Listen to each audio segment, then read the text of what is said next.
And my daughter, Milana.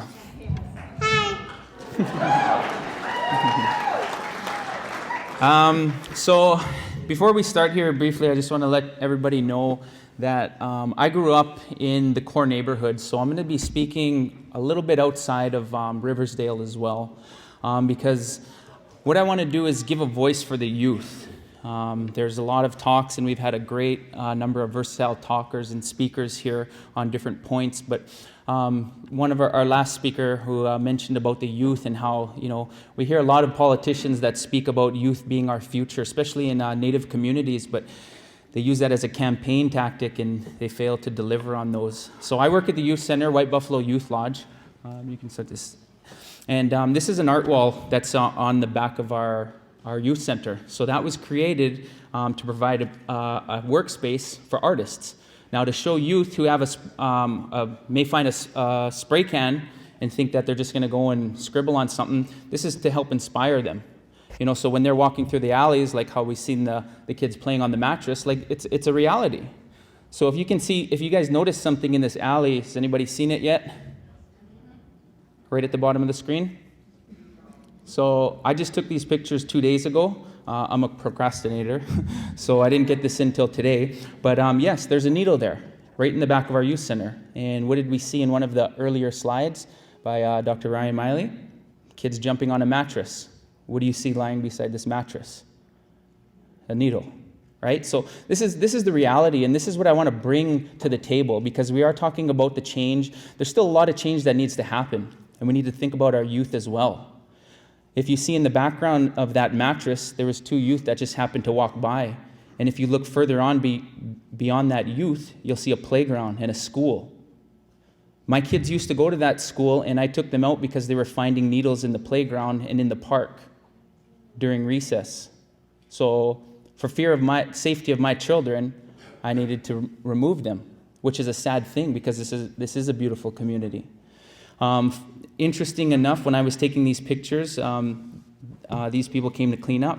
And yes, we're going to be having a Riversdale cleanup, but it can't just be one day out of the year. It needs to be ongoing and every day. And they were telling me every week they go through there and they're finding upwards of 15 to 30 needles in the alley behind us. When you guys see this picture, what do you see? A playground. From a youth perspective, in my eyes looking at this, I see a bigger playground in the background. There's an energy station right back there that would look fine, looks exactly like that playground. What do you see here? A nice, beautiful school. St. Mary's, that's where I went to elementary school. It wasn't in that building, it was in the older one, but how convenient for it to be located right next to a train yard. I used to jump on those trains and catch them for a few blocks because it was fun, it was entertaining. And that's what we do, and that's what kids are looking for. What do you see here? A playground. What's behind that playground? A bigger one. I climbed to the top of that building as a youth. There was a rope hanging from there. We were playing on there. There's a train yard there. We climbed on top of the trains. We're looking for things to do as youth. We didn't have these brand new playgrounds. And here's another playground within the neighborhood. Just behind it, you can't see with the trees, but it's an industrial area. So right next to that playground is an industrial area where kids are going to find more places to play, more fascinating places, more fun things to climb, more fun things to do, which is unfortunate. So again, we have a school in the background. I'm kind of beating a dead horse here, but this is the reality of the neighborhood. Not 100 feet from these train tracks is the front door to that school. So this is the sad reality of our neighborhood, and there is a lot of good things happening, but I just don't want us to turn into an East Hastings where Saskatoon is growing and there's beautiful neighborhoods, but we're just condensing our people to one area and just forgetting about them. Our panhandlers, out of sight, out of mind, right?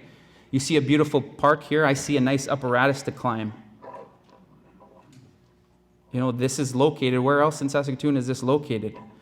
Our beautiful roads that we have, I know that's a problem across the entire city, but I mean, with the highest foot traffic in Saskatoon, arguably from downtown, we need to do a better job of cleaning up our neighborhood, of our roads, and our sidewalks. So many people will hang outside White Buffalo and there's no access for wheelchairs here.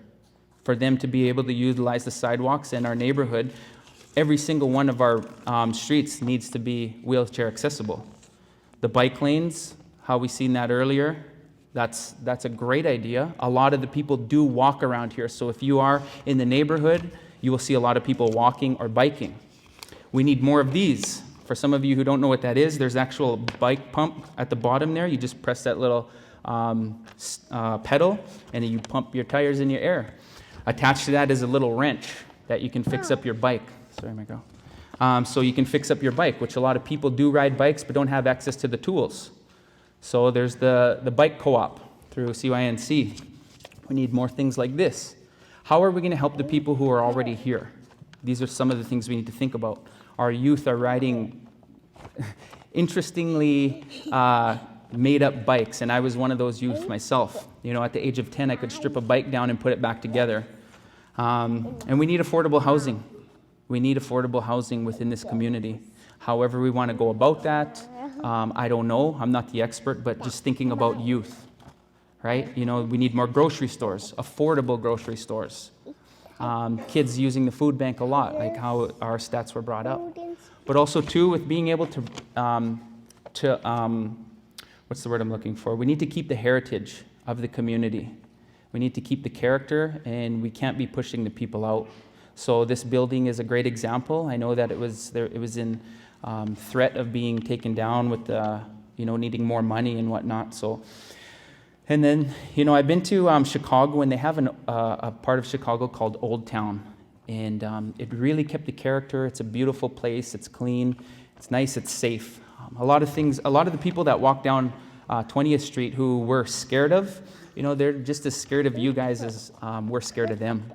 So to say hi, to not be afraid, that's what we need to do, is to know our neighbors, some of the things that they've been through. This is another great playground, but what you see here is something that's not needed in our neighborhood. And if it's not doing our residents any good, then it needs to be removed. And I just wanted to leave you with this. Marcel, that's for you. But I always talk to this. I'm 32 years old, and I've been doing motivational speaking to a lot of youth throughout different communities for the past 16 years. And that's one of the things I always tell them. There is no such thing as try. You're either doing something or you're not. So what we need to do together is to make this community better. Thank you. Say thank you.